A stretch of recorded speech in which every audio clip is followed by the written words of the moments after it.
హైదరాబాద్ లక్ష్మీనగర్ లోని సిటీ సాయిబాబా దేవాలయం 24వ వార్షిక బ్రహ్మోత్సవాలు అత్యంత వైభవంగా కొనసాగుతున్నాయి. ఈ నెల 22న ప్రారంభమైన ఈ ఉత్సవాలు గురువారం వరకు 5 రోజుల పాటు జరగనుండగా బుధవారం విగ్రహ ప్రతిష్టాపన దినోత్సవం సందర్భంగా ఉదయం 108 కలశాలతో బాబాకు విశేష అభిషేకం నిర్వహించారు. ఈ సందర్భంగా భక్తులందరికీ బాబా వారి నిజపాద స్పర్శ దర్శనానికి అవకాశం కల్పించడంతో పాటు భక్తులకు ఎలాంటి అసౌకర్యం కలగకుండా ఆలయ కమిటీ తగిన ఏర్పాట్లు చేసింది.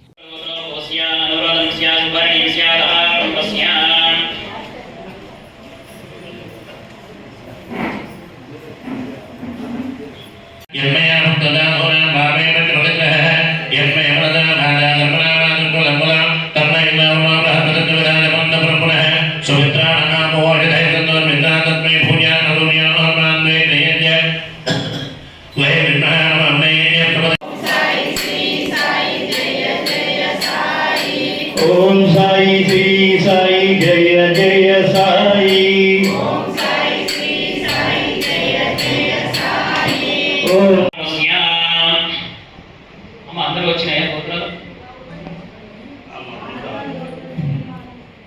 అమ్మ ఎవరికైనా కాస్త గోత్రం రాని వాళ్ళు ఎవరు ఉంటే గట్టిగా చేస్తా మరి అమ్మ రా వస్తుంది కంటే మేడమ్మా అదే చెప్తాను కమిటీ వారు దయచేసి రండి రాకండి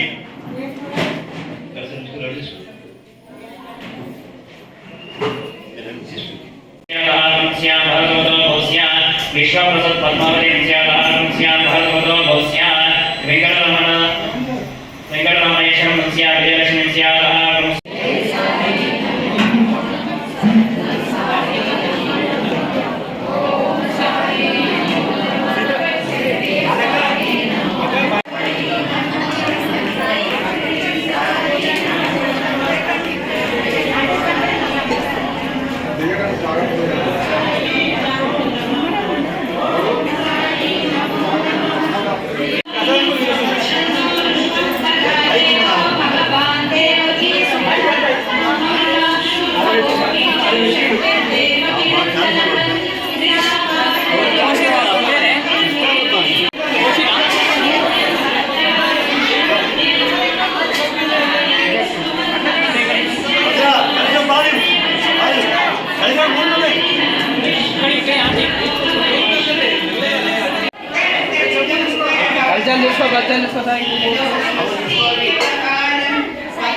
చూడదు కదా మన పెళ్ళి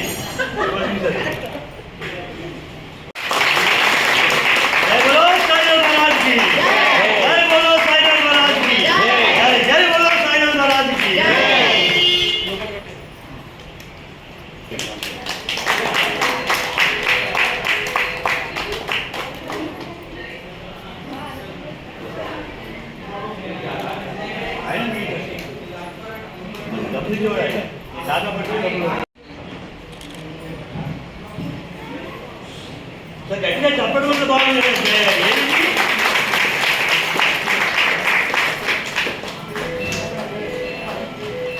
అది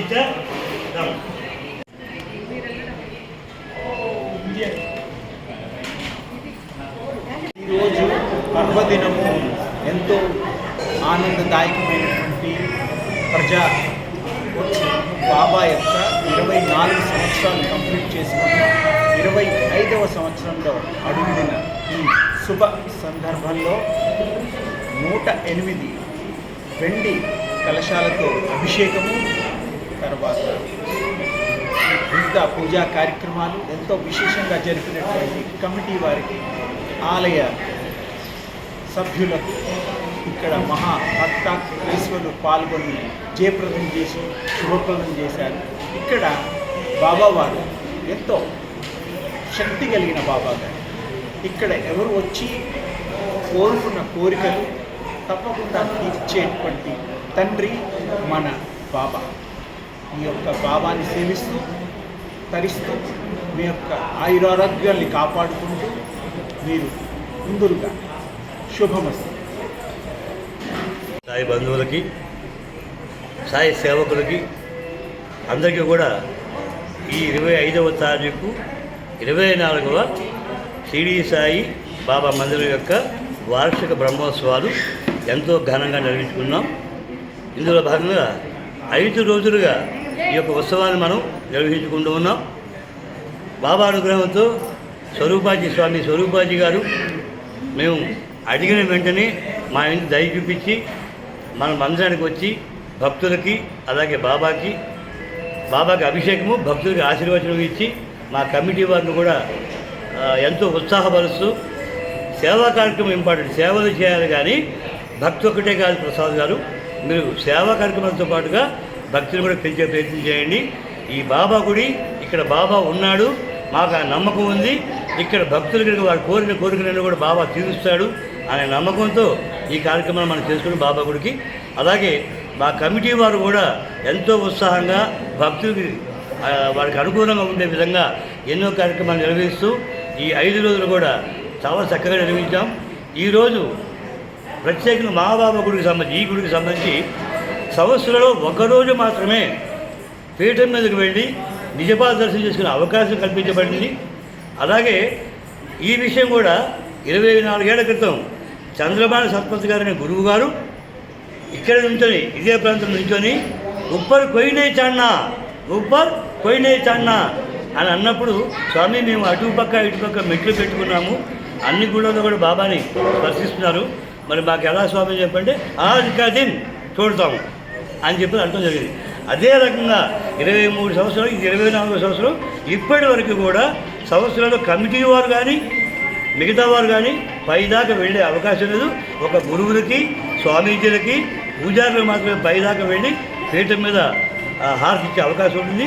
ఈ ఒక్కరోజు ఫిబ్రవరి 25వ తారీఖు మాత్రమే ఈ సదవకాశాన్ని ఆ స్వామీజీ మనకి ఇవ్వటం వల్ల అదే పాటిస్తూ ఉన్నాము. అలాగే ఈ బాబా గుడి ప్రత్యేకత, బాబా విగ్రహం మన తెలుగువాడు తయారు చేశాడు. అందుకని మన బంధువులాగా, మన స్నేహితుడిలాగా, మన తాతలాగా, నాన్నలాగా అనిపిస్తారు బాబా. అలాగే వెనకన మకర తోరణం మీరు గమనిస్తే షిరిడీలో కూడా దశావతారాలు ఉన్నాయి, కానీ ఇక్కడ మా శాస్త్రి గారు, సాంబశేశ్వర గారు, అప్పుడు ఇప్పుడు చైర్మన్ మహానుభావుడు, 84 సంవత్సరాల వయసు ఆయనకి బాబా కళ్ళలో కనిపించి దత్త రూపాలు పెట్టాలి అని చెప్పిన సంకల్పంతో దత్త రూపాలు ఏర్పాటు చేశాం. అలాగే బయట ఎక్కడ ఆ రోజుల్లో లేని విగ్రహం, ఆ రోజుల్లో 35 ఫీట్ల బాబా విగ్రహం జంట నగరాలు ఎక్కడా లేదు, కానీ మాకు సంకల్పం ఇచ్చి బాబా అనుగ్రహంతో 35 ఫీట్ల బాబా విగ్రహాన్ని ఏర్పాటు చేసుకోగలిగాం. ఇంకొక ముఖ్య విషయం, పైన ధ్యాన మందిరంలో శ్రీశైలము, విజయవాడ తప్ప ఎక్కడైనా అద్దాల మండపాన్ని మన బాబా గుడిలో మనం ఏర్పాటు చేసుకోగలిగాం. ఇలా కొన్ని ప్రత్యేకతలు శ్రీ లక్ష్మీకాళి సాయిబాబా గుడికి ఉన్నాయి కనుకే భక్తులు ఇలా రంగరంగ వైభవంగా ఉత్సాహంగా రావడం, ఆయన అనుగ్రహం పొందే ప్రయత్నం చేయడం, మేము కూడా అదే ఉత్సాహంతో ప్రతి ఒక్కరికి సేవ చేయడం భావంతో మనం ముందుకు వెళ్తున్నాం. ఇలాంటి గురువులు, మహానుభావులు వారు రాబట్టే ఇది పునీతమైంది. నదులు కూడా గురువులు, సన్యాసులు వస్తే పునీతం అవుతాయంటారు. మనమంతా వెళ్ళి అక్కడ పాప ప్రక్షాళన చేసుకుంటాం, కానీ గురువులు కానీ స్వామీజీని వస్తే ఆ పాపాలన్నీ పోతాయని చెప్పి అంటారు. అలాగే మా బాబా గుడికి కూడా ఇలాంటి మహానుభావులు వచ్చి ఓ ఆశీర్వాదం ఇవ్వబట్టే మేమంతా చల్లగా ఉన్నాము. ఈ గుడి విరాజు. ఇంకొక ముఖ్య విషయం మర్చిపోయాను, జన్మిద్దాం అటువంటి అమ్మ ఇక్కడ మా బాబాకి ఈ భూదేవి శంకుస్థాపన చేసినప్పటి నుంచి ప్రత్యక్ష సమయం 9 మాసాల్లో ఈ మందిరం పూర్తయింది. అంటే అమ్మ కడుపులో బిడ్డ ఎలాగైతే పెరుగుతాడో అలా ఈ బాబా పెరిగి వచ్చాడు ఇక్కడికి. కాబట్టి ఎవరు కట్టాలి ఇంతవరకు పబ్లిక్ నిర్ణయిస్తూ సాయిబాబా గుడి, ఏ గుడి కూడా 9 మాసాల్లో పూర్తి కాదు. అటువంటిది మా సంకల్ప బలమనండి, మా కమిటీ వారి యొక్క దృఢ నిశ్చయమనండి, ఎక్కడికి వెళ్ళినా బాబా మాకంటే ముందు ఉంది. ఆ రోజుల్లో 5 లక్షలు అనుకున్న బాబా గుడి 50 లక్షల డొనేషన్స్ విరాళాలతో ఈ బాబా మందిరం నిర్మాణం జరిగింది. 3 ఫ్లోర్ల బిల్డింగ్ కట్టుకొని ఇవాళ ప్రపంచానికి కావచ్చు, హైదరాబాద్ జెండాలకు కావచ్చు, ఇది ఒక మార్గదర్శకంగా ఇక్కడ సేవా కార్యక్రమాలు, ఆధ్యాత్మిక కార్యక్రమాలు, మల్టీపర్పస్గా ఈ బాబా గుడిలో రకరకాలుగా మనం వెళ్తూ ఉన్నాం. ఇది హిందూ దేవాలయం. ఇది హిందువులదే, ఇక్కడ హిందూ సంప్రదాయమే మనం నిర్వహిస్తున్నాము. దయచేసి గమనించండి. మనకి సోషల్ మీడియాలో వచ్చే నెగిటివ్ వార్తలు మనకి అక్కర్లే. ఆయన గురువు, ఆ గురువుని సేవించుకుంటున్నాం. గురువు యొక్క అనుగ్రహం పొందే ప్రయత్నం చేద్దాం. జై సాయిరామ్.